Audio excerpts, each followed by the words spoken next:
नमस्कार दोस्तों, एक बार पुनः स्वागत है आपका आपके अपने YouTube चैनल पर। दोस्तों, आज के वीडियो में हम सीखेंगे यदि आप बिहार राज्य से डीएलएड डिप्लोमा करना चाहते हैं सत्र 2024-26 के लिए, तो उसके जो आवेदन फॉर्म भरे जा रहे हैं वो आवेदन फॉर्म हम कैसे ऑनलाइन करेंगे, इसमें हमें क्या दस्तावेज लगेंगे, संपूर्ण जानकारी हम आपको आगे वीडियो में विस्तारपूर्वक स्टेप बाय स्टेप देंगे। तो दोस्तों, वीडियो शुरू करने से पहले यदि आप हमारे चैनल पर नए हैं तो हमारे चैनल को सब्सक्राइब करें, बेल आइकन को जरूर दबाएं, जिससे हमारे आने वाले वीडियो के नोटिफिकेशन आपको समय समय पर मिलते रहे। चलिए दोस्तों, वीडियो शुरू करते हैं। तो दोस्तों, बिहार विद्यालय परीक्षा समिति पटना की तरफ से जो यदि आपको डीएलएड करना है तो प्रारंभिक शिक्षा में डिप्लोमा यानी कि डीएलएड पाठ्यक्रम के सत्र 2023 से 26 में नामांकन डीएलएड संयुक्त प्रवेश परीक्षा 2024 के आयोजन के संबंध में महत्वपूर्ण सूचना है।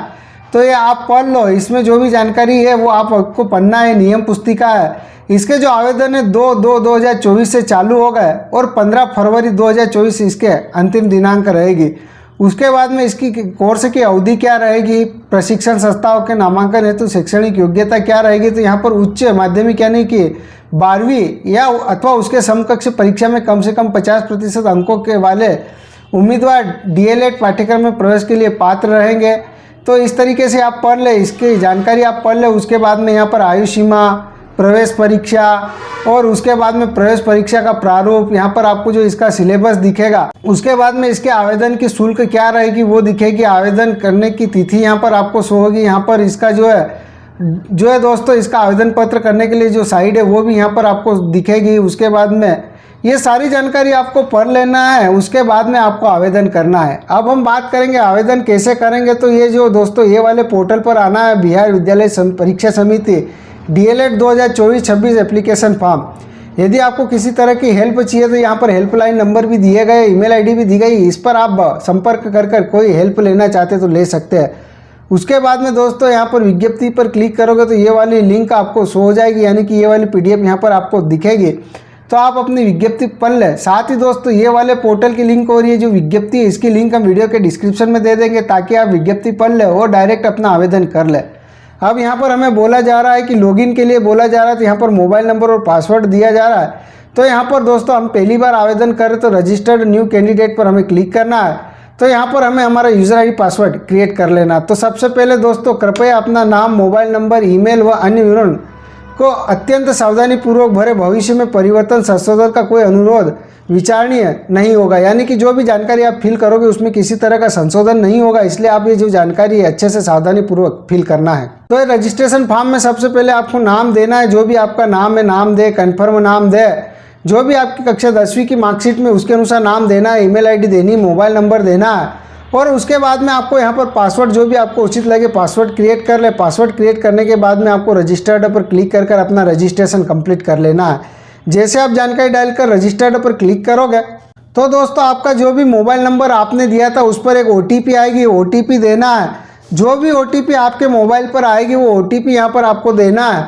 और उसके बाद में आपको सिंपल से पुनः रजिस्टर्ड वाले ऑप्शन पर क्लिक करना है। जब तक आपकी ओटीपी वेरीफाई नहीं होगी तब तक आपका रजिस्ट्रेशन कंप्लीट नहीं होगा, इसलिए आप पहले ओटीपी वेरीफाई कर ले और इसका रजिस्ट्रेशन कंप्लीट कर ले। तो जैसे आप रजिस्टर्ड पर क्लिक करोगे तो दोस्तों, यहाँ पर आपको रजिस्ट्रेशन कंप्लीट सक्सेसफुली का मैसेज हो जाएगा। उसके बाद में पुनः इस तरीके से आपको डैशबोर्ड दिखेगा। तो यहाँ पर जो भी आपने रजिस्ट्रेशन करते समय जो मोबाइल नंबर दिया था वो मोबाइल नंबर और जो पासवर्ड आपने क्रिएट किया वो पासवर्ड दे और सिंपल से लॉगिन पर क्लिक कर आप इसको लॉगिन कर ले। तो हम ये जानकारी देकर लॉगिन कर लेते हैं। तो दोस्तों, जैसे आप अपना मोबाइल नंबर और पासवर्ड देकर लॉगिन करोगे तो कुछ इस तरीके से आपको जो आवेदन फॉर्म खुलकर सामने आएगा।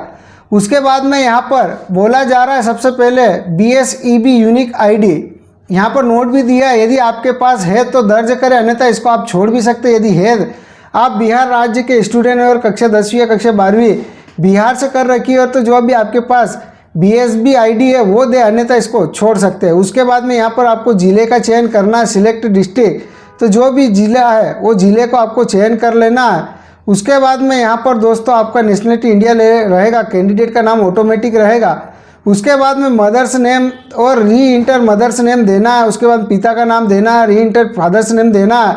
जो भी आपकी जन्म तिथि वो जन्म तिथि देनी है। उसके बाद में करंट एज यहाँ पर ऑटोमेटिक ले लेगा। उसके बाद में स्क्रॉल कर नीचे आना है। उसके बाद में दोस्तों यदि आपकी डिस्ट्रिक्ट आप अदर स्टेट के स्टूडेंट हैं तो यहाँ पर आप अदर स्टेट को सिलेक्ट कर सकते हो, या फिर आप बिहार राज्य के स्टूडेंट हैं तो यहाँ पर जो भी आपका जिला है उसको आप चयन कर ले। तो जो भी है उसका आप चयन कर ले। अदर स्टेट के निवासी है तो अदर स्टेट को सिलेक्ट कर ले। उसके बाद में जो हमने आपको बताया था उस तरीके से आपको अपनी जानकारी फिल कर लेनी है। उसके बाद में यहाँ पर आपको जेंडर का चयन कर लेना है, मेल फीमेल। उसके बाद में री इंटर आपको जेंडर का चयन करना है। उसके बाद में दोस्तों स्क्रॉल कर हमें नीचे आना है। तो यहाँ पर जो है दोस्तों आपको पूछा जाएगा कि आर यू डोमिसाइल बिहार। यदि आप बिहार राज्य के निवासी है तो यस को सिलेक्ट करें और आपका जो भी मूल निवासी प्रमाण पत्र है वो यहाँ पर आपको अपलोड करना है। यदि आप बिहार राज्य के निवासी है तो आपकी जो भी कैटेगरी वो कैटेगरी का चयन कर ले। ST SC OBC जिस भी कैटेगरी में आप आते हैं कैटेगरी का चयन कर ले। उसके बाद में उसका कैटेगरी सर्टिफिकेट नंबर देना है, यानी कि पुनः कैटेगरी चयन कर लेना है। जो भी कैटेगरी वो कैटेगरी का पुनः चयन कर ले। कैटेगरी का चयन करने के बाद में जो भी आपका कैटेगरी सर्टिफिकेट है वो भी स्कैन कर अपलोड करना है। उसके बाद में डू यू बिलोंग यानी कि विकलांग यदि है तो यस को सिलेक्ट करें, उसकी जानकारी दे, अन्यथा आपको नो को सिलेक्ट करना है। यदि आप यस को सिलेक्ट करते हैं तो किस तरीके से आप विकलांग है उसकी जानकारी दें और उसका जो सर्टिफिकेट आपके पास है वो सर्टिफिकेट यहाँ पर आपको अपलोड करना है। और यदि आप बिहार राज्य के निवासी नहीं है तो नो को सिलेक्ट करना है। तो यहाँ पर आपकी कैटेगरी सामान्य रहेगी, यानी कि सामान्य कैटेगरी से आपको फाइट करना है। और उसके बाद में यहाँ पर जो भी जानकारी पूछी जा रही है वो यहाँ पर आपको, यदि विकलांग है तो यस को सिलेक्ट करें, नहीं तो नो को सिलेक्ट करना है। उसके बाद में दोस्तों यहाँ पर आपको पूछा जा रहा है are you dependent son dependent unmarried daughter. यदि है तो यस को सिलेक्ट करें, नहीं तो नो को सिलेक्ट करें। उसके बाद में री इंटर करना है। उसके बाद में have you study Urdu subject at 10+2 यानी कि 12वीं में आपने उर्दू सब्जेक्ट पढ़ा है तो यस को सिलेक्ट करें, उसकी जानकारी दें, नहीं तो नो को सिलेक्ट करें। उसके बाद में दोस्तों यहाँ पर फैकल्टी, तो जैसे आप इस पर क्लिक करोगे तो आप साइंस के स्टूडेंट हैं, आर्ट के स्टूडेंट या कॉमर्स के, जिसके भी स्टूडेंट है उसको आपको सिलेक्ट कर लेना है। उसके बाद में री इंटर फैकल्टी का चयन करना है, यानी कि फिर से इसको सिलेक्ट करना है। उसके बाद में वेट इंटरमीडिएट एग्जाम पास, तो वेदर यहाँ पर पूछा जा रहा है कि क्या आप इंटरमीडिएट एग्जाम पास यानी कि 12th पास है तो यस को, यदि आप पास है तो यस को सिलेक्ट करें। तो यहाँ पर आपको कक्षा 12वीं की जानकारी फिल करना रहेगी। और यदि आप अपेयर यानी कि अभी अध्ययनरत है, इस साल 23-24 में अध्ययनरत है, तो यहाँ पर नो को सिलेक्ट करना है। और यहाँ पर अपेयर में यस नो जो भी वेदर इंटरमीडिएट एग्जाम अपेयरिंग तो यस को सिलेक्ट करना है। और यहाँ पर सिर्फ आपको मैट्रिक की जानकारी यानी कि कक्षा 10वीं की जानकारी फिल करनी है। यदि आपने जो अपनी कक्षा 12वीं अध्ययन कर रहे हो और आपने कक्षा 12वीं उत्तीर्ण है तो यस को सिलेक्ट करोगे, तो यहाँ पर आपको जो है 12वीं की जानकारी भी फिल करनी है। तो दोस्तों आपको जो भी उचित लगे इसमें कक्षा 12वीं अध्ययनरत या उत्तीर्ण छात्र आवेदन कर सकते हैं, यानी कि अध्ययनरत छात्र भी आप इसमें आवेदन कर सकते हैं। तो उसके बाद में दोस्तों जो भी उसका आपको सिलेक्ट कर लेना। उसके बाद में यहाँ पर आपको जैसे मैट्रिक में नेम ऑफ द बोर्ड, तो कौन सी बोर्ड से आपने कक्षा 10वीं कर रखी, रोल कोड क्या है, रोल नंबर क्या है, पासिंग ईयर क्या है, मार्क ऑब्टेन क्या है, डिवीज़न क्या है, उसके बाद में उसका परसेंटेज क्या है, यानी कि मार्क ऑब्टेन में कितने नंबर आए वो देना है और परसेंटेज देना है। यहाँ पर आपको पूर्णांक नहीं देना है। उसके बाद में जो भी आपकी कक्षा 10वीं की मार्कशीट उसको जो अपलोड फाइल पर क्लिक कर अपनी मार्कशीट अपलोड कर दे। इसी तरीके से कक्षा 12वीं की जानकारी देनी है और 12वीं की मार्कशीट भी अपलोड कर लेनी है। उसके बाद में दोस्तों स्क्रॉल कर जैसे नीचे आओगे तो जो भी आपका एड्रेस है, परमानेंट एड्रेस, वो एड्रेस यहाँ पर आपको देना है। और परमानेंट और कॉरेस्पॉन्डेंस एड्रेस सेम है तो चेक बॉक्स पे आप क्लिक कर दोगे तो आपका एड्रेस सेम हो जाएगा। और यदि आप अलग अलग देना चाहते तो अलग अलग भी दे सकते हैं। उसके बाद में दोस्तों स्क्रॉल कर हमें नीचे आना है। तो दोस्तों यहाँ पर आपका मोबाइल नंबर और ईमेल आईडी ऑटोमेटिक ले लेगा, जो आपने रजिस्ट्रेशन करते समय डाली थी वो शो हो जाएगी। उसके बाद में आपका जो भी आधार नंबर है वो आधार कार्ड नंबर यहाँ पर देना है।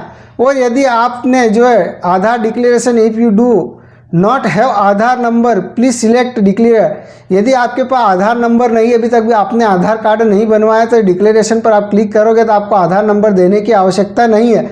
लेकिन यदि है तो आपको आधार नंबर देना है। उसके बाद में दोस्तों upload photograph and signature of candidate, तो यहाँ पर जो भी फ़ोटो है छात्र छात्रा की वो फ़ोटो यहाँ पर कलर्ड फ़ोटो 20 से 100 KB के बीच की फाइल यहाँ पर अपलोड कर देनी। अपलोड फाइल पर क्लिक कर इधर आपको सिग्नेचर जो है वाइट बैकग्राउंड पेपर पर सिग्नेचर करनी है और वो जो है 10 से 50 KB की साइन स्कैन कर अपलोड करनी है।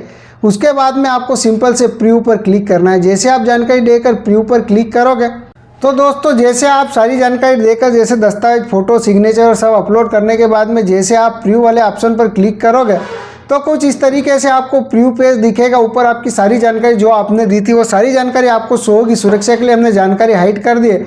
और उसके बाद में स्क्रॉल कर आपको नीचे आना है। यहाँ पर आपको 3 ऑप्शन शो हो रहा है। सबसे पहले आपको यहाँ पर एडिट डिटेल का ऑप्शन दिख रहा है। तो दोस्तों आपको सबसे पहले प्रिंट वाले ऑप्शन पर क्लिक कर ये जो फॉर्म है इसकी प्रिंट निकाल ले और इसका आप अच्छे से अवलोकन कर ले, अच्छे से वेरीफाई कर ले। अच्छे से वेरीफाई करने के बाद में दोस्तों यदि कोई संशोधन करना है तो एडिट वाले ऑप्शन पर जाकर आप एडिट कर सकते हैं, और नहीं करना है तो सिंपल से आपको पे वाले ऑप्शन पर क्लिक करना है। जैसे आप जानकारी मिलान करने के बाद में पे वाले ऑप्शन पर क्लिक करोगे तो दोस्तों कुछ इस तरीके से आपको पे रजिस्ट्रेशन फीस के बारे में बता रहा है। यहाँ पर आपको अमाउंट भी दिखेगा कितना आपको पेमेंट इसका करना है। यदि आपने पेमेंट कर रखा है तो यहाँ पर आपको पेमेंट आईडी जो जानकारी अमाउंट स्टेटस यहाँ पर आपको शो हो जाएगा। यदि आप पेमेंट कर दिया है और किसी कारण से आपका पेमेंट अपडेट नहीं हुआ है तो यहाँ पर आपको पुनः पेमेंट करने की आवश्यकता नहीं है। और नहीं किया है तो सिंपल से पे वीज़ा SBI पैसा का जो ऑप्शन दिख रहा है सेव, इस पर आपको क्लिक करना है। जैसे इस पर आप क्लिक करोगे तो दोस्तों कुछ इस तरीके से आपको पुनः डैशबोर्ड दिखेगा। तो आप card, UPI, QR code scanner या नेट बैंकिंग जिससे भी इसका पेमेंट करना चाहते हैं उस वाले ऑप्शन को सिलेक्ट करना है, और जिससे भी आप पेमेंट करोगे उसके बारे में जो जानकारी पूछी जा रही है वो यहाँ पर आपको सिलेक्ट कर लेना है और सिंपल से प्रोसेस टू पे वाले ऑप्शन पर क्लिक करना है। प्रोसेस टू पे वाले ऑप्शन पर क्लिक करने के बाद में जो भी OTP वेरिफिकेशन है वो कर आप इसका पेमेंट भुगतान कर ले। पेमेंट भुगतान करने के बाद में दोस्तों आपका जो भी रसीद आपको मिलेगी वो सुरक्षित संभाल कर आपको रख लेनी है, ताकि जब इसकी एग्जाम होगी तो जो एडमिट कार्ड है इसी रिसिप्ट के माध्यम से और इसी यूजर ID पासवर्ड के माध्यम से आपको प्राप्त होगा। तो दोस्तों इस तरीके से बिहार राज्य में जो बिहार विद्यालय परीक्षा समिति के तरफ से जो DLED पाठ्यक्रम के लिए यदि आपको DLED करना है बिहार राज्य से तो आप इस तरीके से उसका जो इंट्रेंस एग्ज़ाम का फॉर्म है वो इस तरीके से आप फिल कर सकते हैं, और आवेदन फिल करने के बाद में इसका पेमेंट भुगतान करने के बाद में जो रिसिप्ट आपको प्राप्त होगी सुरक्षित संभाल कर अपने पास रख लेनी है। तो दोस्तों हमारा वीडियो आपको कैसा लगा हमें कमेंट्स करके ज़रूर बताना है। किसी भी प्रकार की दिक्कत हो तो हमें कमेंट्स करना, हम आपकी सहायता करने की पूरी कोशिश करेंगे। और यदि आप हमारे चैनल पर नए हैं तो हमारे चैनल को अधिक से अधिक सब्सक्राइब करना, शेयर करना, लाइक करना और हमें सपोर्ट करना। तो दोस्तों इस वीडियो में इतना ही, मिलते हैं अगले वीडियो में कुछ नए के साथ। तब तक के लिए जय हिंद, वंदे मातरम।